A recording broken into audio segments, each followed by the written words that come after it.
पड़ा। इसके पीछे क्या कारण है वह मैं आज आप लोगों को बताने वाला हूँ। कहते हैं कि श्रवण कुमार नाम का एक व्यक्ति थे। श्रवण कुमार जब बचपन में थे तो उनका माता पिता जन्म से ही अंधे थे। तो किसी तरह उनका माता पिता ने अपने श्रवण कुमार बच्चे को पाला पोसा बड़े किए। बड़ा होने के बाद श्रवण कुमार माता पिता अंधा होने के कारण माता पिता को रोज दूर की नदी से पानी लाना, स्नान कराना, अपने माता पिता के लिए खाना बनाते थे, अपने माता पिता के लिए पैर दबाते थे, हर तरह का सेवा करते थे माता पिता को। तो उनका माता पिता भीतर से बहुत आशीर्वाद देते थे कि मेरा बेटे जैसे ये सबको बेटा हो, कितना सुंदर मेरा बेटा है।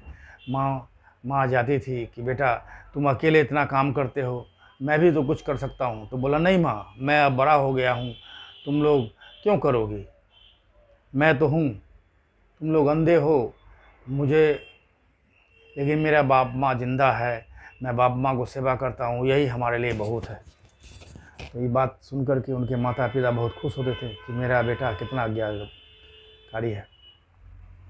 एक दिन एक समय की बात है, उसी समय कि जब उनकी माता पिता को कुछ इच्छा हुआ कि बेटा मुझे तीर्थ धाम कराओ, मुझे तीर्थ धाम करने की बहुत इच्छा है, भगवान के जहाँ जहाँ तीर्थ धाम है, स्थान है, वहाँ ले जा कर के हम लोगों को दर्शन कराओ। दर्शन तो नहीं कर सकते, लेकिन उस जगह पर ले जा कर के जाना का इच्छा करता है। तो श्रवण कुमार ने बहुत खुशी की, अच्छी बात है, माता पिता को भगवान का दर्शन कराना, तीर्थ पर ले जाना अच्छी बात है। तो उस समय तो गाड़ी घोड़ा नहीं था, बस भी नहीं थी, ट्रेन भी नहीं था, कोई सुविधा भी नहीं था।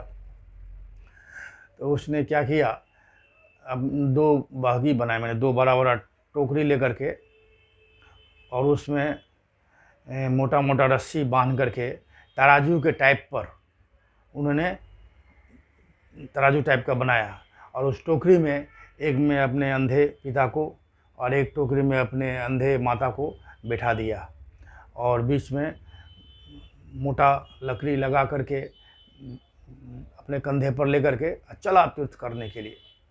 हर जगह तीर्थ करने अयोध्या गया, काशी गया, माने जहाँ जहाँ तीर्थ का स्थान है वो श्रवण कुमार बोलते थे माँ यह काशी है, यहाँ पर भोले बाबा का स्थान है। तो ये सब सुन कर के माँ बोलता वाह, मैं तो देख नहीं सकता, लेकिन तुम्हारे कहने से ही मुझे दर्शन हो रहा है भगवान का। इस तरह दर्शन कराते हुए श्रवण कुमार अपने माता पिता को अयोध्या के रास्ते से ले जा रहे थे। तो अयोध्या के बगल में ही उनको माता ने कहा बेटा बहुत ज़ोर से प्यास लगी है, तुम थोड़ा पानी ला कर दो हमको। तो उसने अपने बगदी अपने कंधे से उतारा और वहाँ जंगल में एक जगह रख दिया। बोला माँ तुम लोग यहाँ पर आराम से बैठे रहो, मैं पानी लेने जाता हूँ। तो उसने एक कमंडल लिया और पानी लेने के लिए थोड़ा दूर नदी है उसमें पानी भरने गया। जिस समय वो पानी भरने गया श्रवण कुमार, उस समय अयोध्या के राजा दशरथ जी थे, उन्होंने भी शिकार पर निकले थे। तो जैसे ही कमंडल नदी के अंदर डाल करके पानी निकाल रहे थे श्रवण कुमार, तो राजा दशरथ को कुछ आभास हुआ कि कोई जानवर है। तो उन्हें शब्द वेदी बाण जानते थे, उन्होंने वहीं से तीर चलाया। वो तीर चलाते के साथ श्रवण कुमार को लग गया, और लगने के साथ वो ज़ोर से चिल्लाने लगा।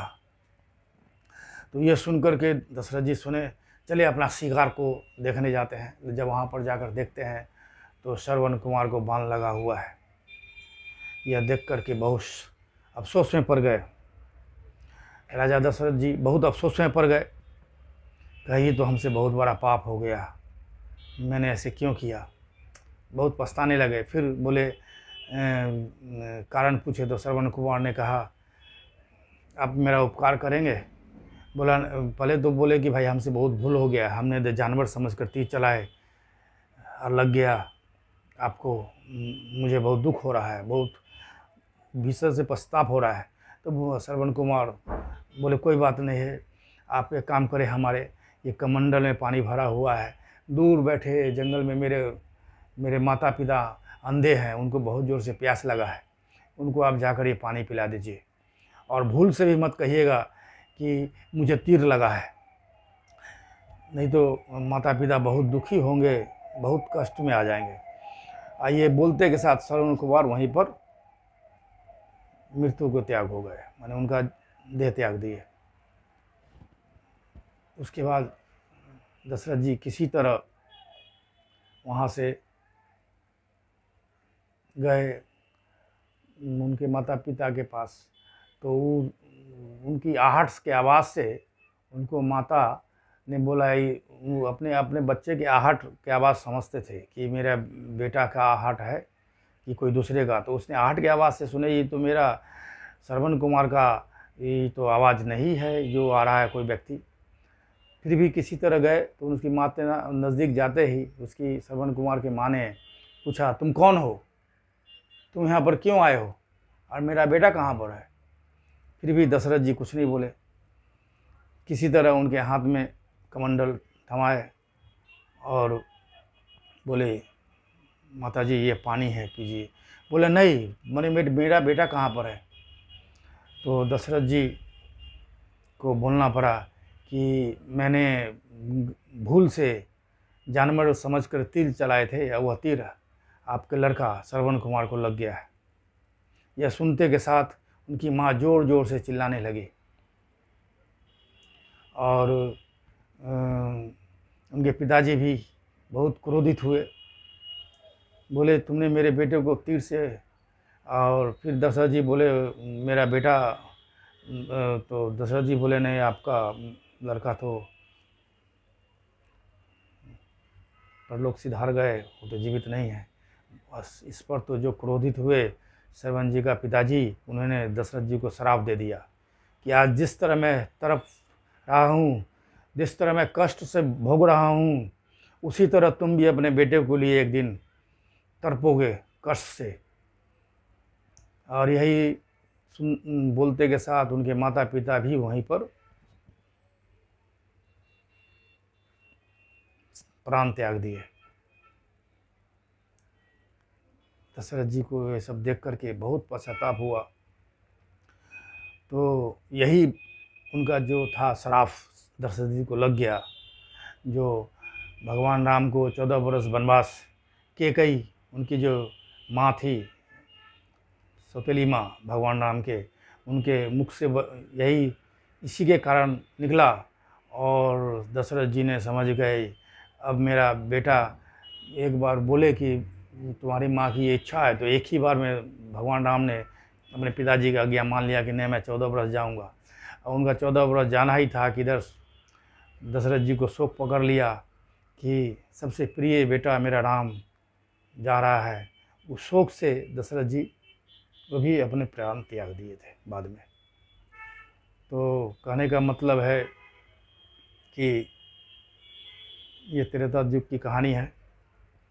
आप लोग के लिए मैं हर रोज़ एक कहानी लाता हूँ, हो सके तो अब सुबह में एक कहानी, शाम में एक कहानी लाऊंगा। ये सत्य कहानी है, ये लोग सुने। भगवान की एक कथा है कि जो अभी कलयुग जो चल रहा है, इसमें बहुत सारे इंसान को झूठ बोलना पड़ता है। कभी कभी कोई बुरा कर रहा है वो भी देखना पड़ता है, बुरा भी कुछ इंसान से हो जाता है। तो भगवान ने कहे हैं, या तो भगवान का नाम लो तो बहुत बुराई कम जाती है। आप जो भी झूठ बोलते हैं, अगर भगवान के नाम भी लेते हैं तो उस क्या वो असर कम जाता है, माने आपका पाप कमते रहता है। या भगवान का कोई कहानी कह रहा हो, वो भी अगर आप सुनते हैं तो बहुत आपका जो भी बुरा किए हैं, सारा दिन झूठ बोले हैं, बहुत उस पर पाप कटते रहता है, बुराई करते रहती है। या तो भगवान का नाम ले या भगवान का कथा सुने, आप लोग को बहुत उपकार होगा। जय श्री कृष्ण। आप लोग हर रोज़ सुबह शाम, कल से मैं चेष्टा करूंगा कि सुबह में भी शाम में भी भगवान का एक नया सत्य कहानी लाऊं, आप लोगों को सुनाऊं। आप लोग ज़रूर देखें और लाइक भी करें, ताकि आप अगर लाइक करते हैं तो आपके लाइक के थ्रू किसी दूसरे इंसान को यह मौका मिलता है सुनने का, तो उसमें भी आपका एगो पुण्य बढ़ता है। क्योंकि एक चीज़ जान लीजिए, यह संसार भगवान ने बनाई है और भगवान देखते हैं कि हर इंसान अपने अपने कर्म में लगा हुआ है, सब अपने स्वार्थ में लगा हुआ है। कौन मेरा नाम ले रहा है, कौन मेरा कथा कह रहा है, वही मेरा अच्छा है। क्योंकि अजय अमर होकर तो कोई आया नहीं है, ना भगवान किसी को भेजे हैं। वह सिर्फ यही देखते हैं कि सारा दिन अपने संसार में लोग लगे रहे, लेकिन फिर भी उस समय भी मेरा नाम ले रहा है या मेरा नाम सुन रहा है, वही धन्य है, उसका जीवन ही धन्य है। तो जय श्री कृष्ण बोलकर आज समाप्त करता हूँ। आप लोग भगवान का नाम सुने और क्रोध अपने आप, भगवान का नाम सुनने से क्रोध अपने आप कम होती है। झूठ जितना भी आप ज़्यादा बोलेंगे तो झूठ भी कम नहीं लगता है, क्योंकि झूठ वही आदमी बोलता है तो उसमें क्या हुआ कि वो आपका अंदर में बुराई पैदा होते रहता है। और जब भगवान का नाम सुनते हैं तो वो कम नहीं लगता है। जय श्री कृष्ण, जय श्री कृष्ण, जय श्री कृष्ण।